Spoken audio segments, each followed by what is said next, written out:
আপনার সম্মানে আমি 1 দিরহাম দিয়ে 2টা জিনিস কিনে নেব। 1 দিরহাম, একটা জামা, একটা পানি খাওয়ার জগ, দাম কত? 1 দিরহাম। বিশ্বনবী বললেন, না না, 1 দিরহাম তো অনেক কম হয়ে যায়। মাইয়াজিদু আলা যালিক, এর চেয়ে বেশি দামে কে কিনবা?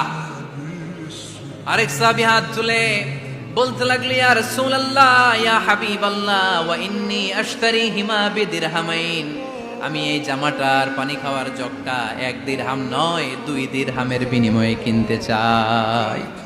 বিষ্ণু ইসা ইসলাম ওই সাহাবাকে দিয়ে দিলেন। দিয়ে 2 দিরহাম নিয়ে যে লোকটা ভিক্ষা করতে এসেছিল তার হাতে 2 দিরহাম দিয়ে বললেন, যাও 1 দিরহাম দিয়ে ঘরে খাবার কিনে দিয়ে আসো, আর 1 দিরহাম দিয়ে একটা কুঠার কিনে নিয়ে আসো। শুনতেছেন? কি কিনে নিয়ে আসো? কুঠার দিয়ে কি করে? গাছ কাটে।